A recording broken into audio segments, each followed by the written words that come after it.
बिस्मिल्लाहिर्रहमानिर्रहीम। अस्सलाम वालेकुम students. As a student of literature जब भी हम लिटरेचर की हिस्ट्री पर नज़र दौड़ाते हैं और अपनी स्टडी को स्टार्ट करते हैं, इसकी हिस्ट्री से हम शुरू करते हैं, तो सबसे पहले हमें ये पता चलता है कि जो सबसे ओल्डेस्ट जॉनरा है दैट इज़ पोइट्री।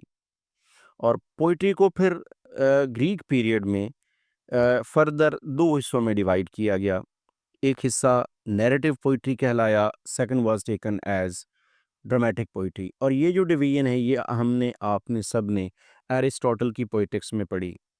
अब जो हिस्सा नैरेटिव पोइट्री कहलाया वो एपिक बन गया और उसकी एक हिस्ट्री है, वो हम इंशाल्लाह फिर किसी दिन डिस्कस करेंगे। और जो सेकंड पार्ट था which later on turned out to be tragedy, जिसको ड्रामेटिक पोइट्री, जिसको ट्रेजेडी का नाम दिया गया, वो फिर आगे ड्रामा प्ले की शक्ल में हमारे सामने आया और फिर आगे उसने बहुत ज़्यादा पॉपुलैरिटी गेन की। ट्रेजेडी की हिस्ट्री, ग्रीक हिस्ट्री, ट्रेजेडी की जो हिस्ट्री है वो ग्रीक पीरियड से हम इसको ट्रेस कर सकते हैं। ये वहीं से इनिशिएट हुई, ये वहीं से ओरिजिनेट हुई।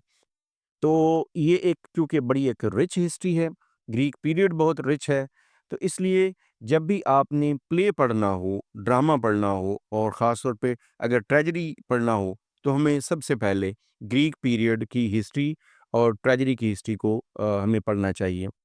आज इसीलिए ये वीडियो लेके आपके सामने मैं आया कि हम थोड़ा-सा जो ग्रीक पीरियड है, उसमें जो ट्रेजेडी जहाँ से ओरिजिनेट हुई, जहाँ से शुरू हुई, उस पीरियड को हम थोड़ा-सा ट्रेस करें, ताकि हमें ये पता चले कि जो मौजूदा ड्रामा है, ये जो मौजूदा प्ले है, उसकी जो आज शक्ल है, ये एक्चुअल किस शक्ल से शुरू हुआ, कैसे-कैसे ये इवॉल्व हुआ और आज हमारे सामने मौजूदा शक्ल में या मौजूदा शेप में ये मौजूद है। तो चलिए देखते हैं कि ग्रीक पीरियड में ट्रेजेडी कैसे ओरिजिनेट हुई और कैसे ये शेप अप हुई। अब सबसे पहली बात तो ये कि the history of Greek tragedy is a fascinating journey through one of the most influential art forms in Western literature and theatre। बड़ा डिलाइटफुल स्टडी है, इसकी स्टडी करना एक फैसिनेटिंग जर्नी, जैसे मैंने बताया। It emerged in ancient Greece, particularly in Athens during the 5th century BC as part of religious festivals honoring Dionysus, the god of wine, fertility and revelry। सो पहली चीज़ तो ये है कि जो ट्रेजेडी है, प्ले है, ये जो ड्रामा है, इसका आगाज़ जो था ये 5th सेंचुरी बीसीई में हुआ और ये रिलीजियस फेस्टिवल्स होते थे गॉड्स के, और ये ख़ास तौर पे डायोनिसस जो कि God of wine, fertility and रेवलरी थे।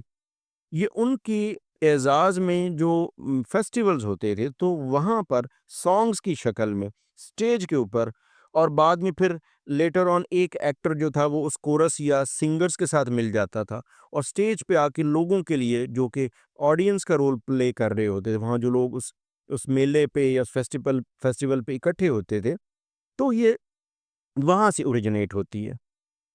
ये आपके सामने मैंने एक पिक्चर लेके आया। ये एक ग्रीक थिएटर का एक मॉडल है। आपने बहुत सारी और भी इसी से मिलते-जुलते मॉडल देखे होंगे।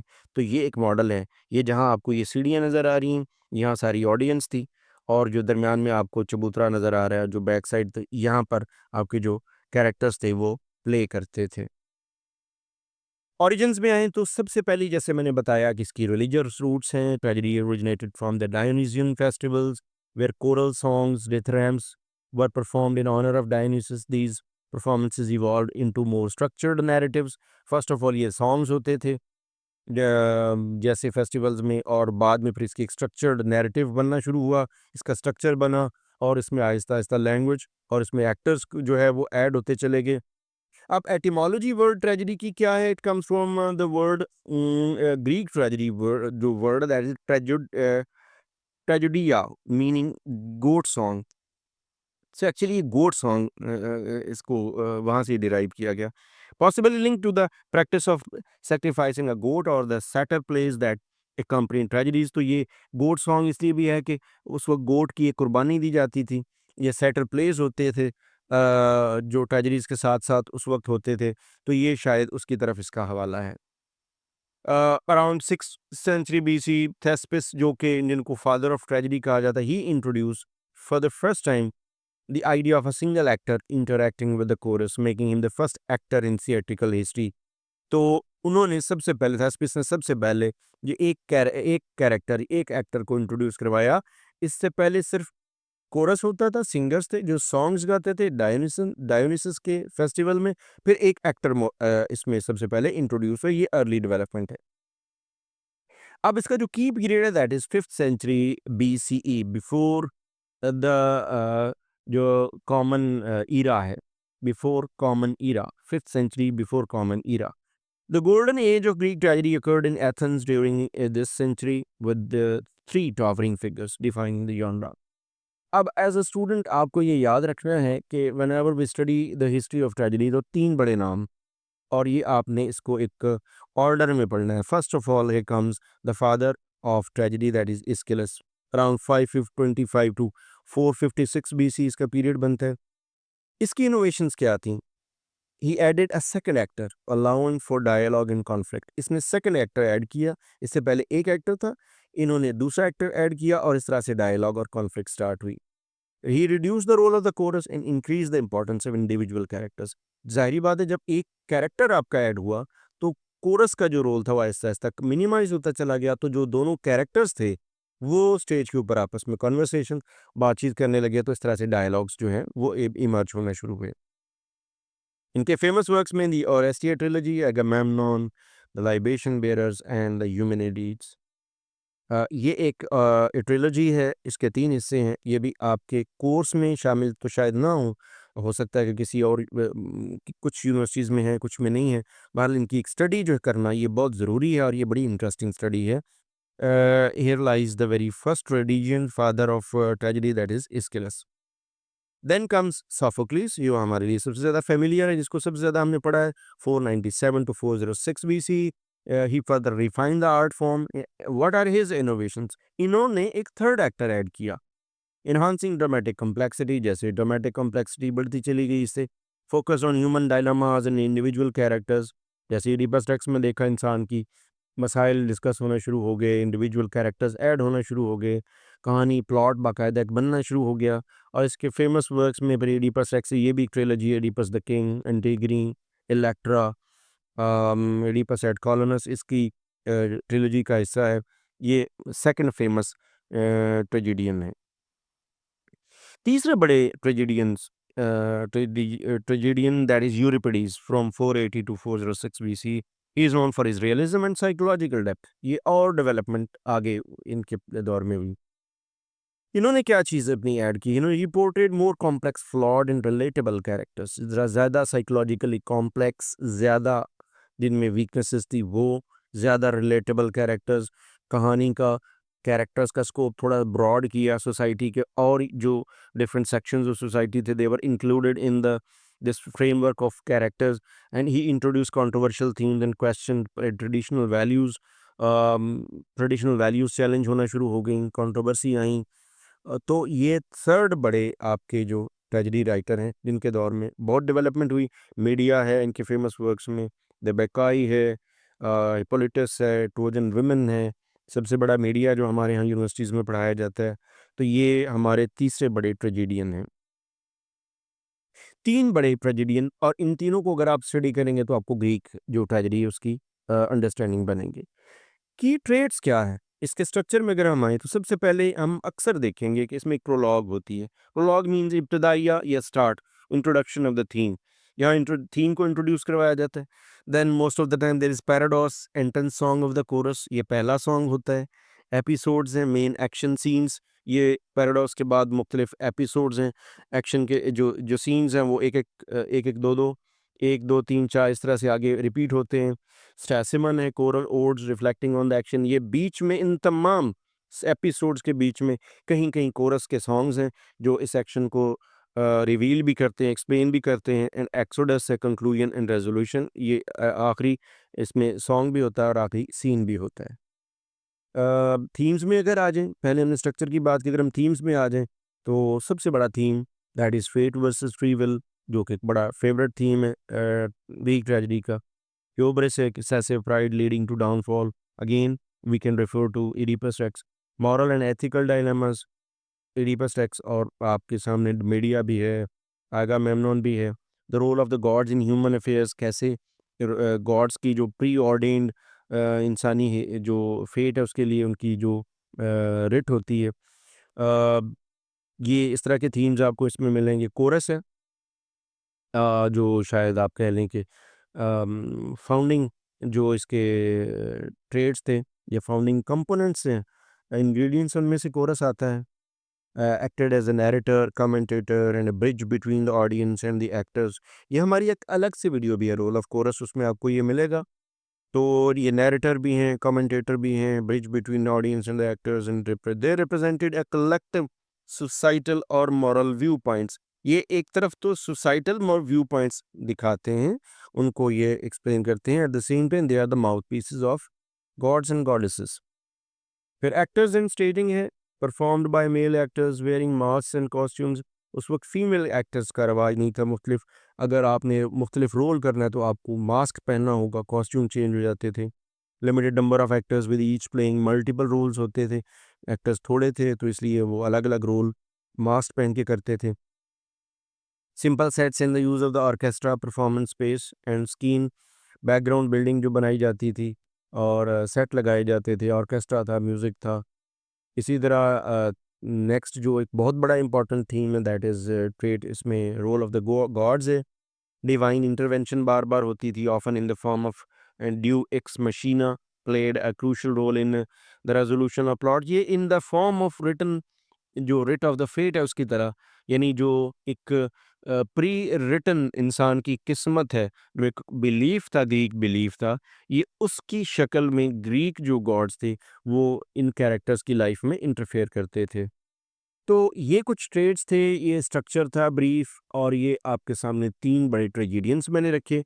वक्त के साथ साथ 4th सेंचुरी बीसी से हम आगे चले तो there comes the decline of Greek tragedy after the Peloponnesian War in 4 from 431 to 404 BCE.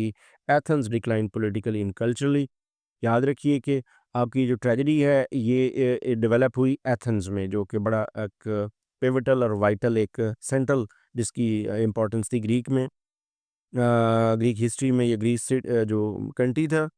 Greek tragedy lost its prominence as other art forms like comedy. उस वक्त बहुत ज़्यादा अरिस्टोफनीज कॉमेडी राइटर थे, उसको मिल रही थी बहुत ज़्यादा पॉपुलैरिटी। हेलेनिस्टिक पीरियड स्टार्ट होता है, tragedy transition into more stylised performances losing its philosophical depth. Aahista Aahista इसमें और चेंजेस होती चली गई, स्टाइल चेंज होता चला गया, ट्रांजिशन पीरियड आया, फिलोसॉफिकल डेप्थ की बजाय थोड़ा सा ये ट्रिवियल किस्म के और सुपरफिशियल किस्म के थीम्स आना शुरू हो गए। ज़ाहिर बात है, whenever we talk about comedy versus tragedy, तो comedy comes up with some superficial themes and superficial characters, while on the other hand, tragedy is a serious business with some serious characters and serious language and serious background. And Roman playwrights like Seneca adopted Greek tragedies, preserving their influence. बाद में फिर Roman प्लेराइट्स ने, Seneca और बाकी लोगों ने Greek जो tragedies थी उनको थोड़ा अडाप्टेशन करके तो उसको ज़िंदा रखा। ग्रीक ट्रेजेडी एक कौन सी लेगेसी गेन करती है, कौन सी लेगेसी लेके चलती है जो उसने आने वाली नस्लों, आने वाली जनरेशन्स को पास ऑन की है? First is on in its influence on Roman drama. Inspired Roman playwrights, including Seneca, who adopted and modified Greek themes for Roman audiences. Then फिर इसका impact है वेस्टर्न कल्चर, लिटरेचर पे। Shakespeare की tragedies भी इन्हीं की, आप कह लें कि जो शेक्सपियरियन ट्रेजेडीज हैं वो ग्रीक ट्रेजेडीज का के ही मॉडल पे लिखी गई हैं। Hamlet, Macbeth, Othello do heavily from Greek themes of fate, hubris and moral conflict. Shakespeare के प्लेस का सारा फॉर्मेट आपको ग्रीक ट्रेजेडी वाला मिलेगा। इसी तरह modern playwrights such as Eugene O'Neill and यंग एनुअल और reinterpreted Greek tragedies for contemporary audience. अच्छा, फिर मॉडर्न एज में बहुत सारे ऐसे राइटर्स थे जिन्होंने री राइट भी किया है, री इन्वेंट किया है, री इंटरप्रेट किया है ग्रीक ट्रेजेडीज़ को। यानी एक पुराना थीम लेके, एंशिएंट थीम लेके, कैरेक्टर भी लिया लेकिन उसको एक मॉडर्न पर्सपेक्टिव में प्रेज़ेंट किया, तो इससे भी इसकी ब्यूटी में इज़ाफ़ा हुआ है। इसी तरह इसकी philosophical and theoretical foundation, Aristotle's Poetics analyze Greek tragedy, setting the framework for dramatic theory, emphasizing the importance of catharsis, जो emotional purification है। ये भी याद रखिएगा, catharsis is the purpose of writing tragedy। तो अरिस्टोटल की पोइटिक्स जो है उसने बहुत बड़ा ये रोल प्ले किया ट्रेजेडी को को प्रमोट करने में। सो फिलोसॉफिकल और थियोरेटिकल फाउंडेशंस में अरिस्टोटल का बहुत ज़्यादा रोल है, जिन्होंने ड्रामेटिक थियरी दी। और उसके तमाम इंग्रेडिएंट्स समझाए। तो एक तरह से एरिस्टोटल और ग्रीक ट्रेजेडी ये दोनों लाज़िम व मलज़ूम हैं, दे आर इंटर रिलेटेड और ये इकट्ठे चलते हैं। पोएटिक्स जब भी आप पढ़ेंगे तो आपको ट्रेजेडी से वास्ता पड़ेगा, और जब ट्रेजेडी आप पढ़ेंगे तो आपको इडिपस और इस तरह से बाकी तमाम ट्रेजेडियन से वास्ता पड़ेगा। तो they are all interconnected. Last में हम देखते हैं कि ये जो 3 बड़े ट्रेजेडियंस थे, इनमें आखिर क्या चीज़ ऐसी कॉमन और कैसे हम इनकी कंपैरिज़न कर सकते हैं। अगर हम एक्टर्स की बात करें तो इस्किलस ने सेकंड एक्टर ऐड किया था। याद होगा यही बात हमने थोड़ी देर पहले की। सोफोक्लिस ने 3 कैरेक्टर्स लिए, यूरिपिडीज़ ने 3 कैरेक्टर्स लिए। अगर हम रोल ऑफ कोरस की बात करें तो इस्किलस में ये सेंट्रल रोल था इसका, इसमें क्योंकि एक्टर कम थे, 2 थे सिर्फ। सोफोक्लिस में सपोर्टिंग रोल बना, और जबकि यूरिपिडीज़ में सिर्फ ऑब्जर्वेशनल रोल रहा, क्योंकि कैरेक्टर्स ऐड होते जा रहे थे तो उनका जो सिंगर्स थे उनका रोल कम होता चला गया। If we talk about focus, तो एस्किलस का फोकस था डिवाइन जस्टिस पे, फेट पे। सोफोक्लिस का ह्यूमन मॉरल स्ट्रगल्स पे था, इडिपस आपने देखा। और यूरिपिडीज का था ह्यूमन इमोशंस पे और रियलिज्म पे। स्टाइल में अगर देखिए तो वो इस्किलस का फॉर्मल और मैजेस्टिक स्टाइल है, सोफोक्लिस का बैलेंस स्ट्रक्चर्ड स्टाइल है, अच्छा खूबसूरत स्ट्रक्चर्ड स्टाइल है, जबकि यूरिपिडीज के यहाँ इमोशनल है और कंट्रोवर्शियल है। फेमस वर्क में ओरेस्टिया एक ट्रिलॉजी है, इस्किलस की, सोफोक्लिस की यूडिपस ट्रिलॉजी है, और यूरिपिडीज की मीडिया है। So, in if you want to understand what Greek tragedy is, it's quite imperative and very necessary for all the students that they have to study all the 3 tragedians. If you study all the 3 tragedians, you will be able to understand what exactly the Greek tragedy is. So here ends our today's lecture. इसमें मैंने ये कोशिश की आपको Greek tragedy की एक brief सी history, उसका background समझाने की। इट्स अगेन इसकी वन बाय वन वन इंशाल्लाह हम इसको तमाम राइटर्स को अलग अलग डिस्कस करते रहेंगे। आज के लेक्चर के बारे में I will invite your comments and questions. Comment और क्वेश्चन ज़रूर पूछा करें, इससे आपकी क्लैरिटी में इजाफा होगा एंड मेरे लिए एक ख़ास इनकरेजमेंट का बायस होगा। Thanks for watching.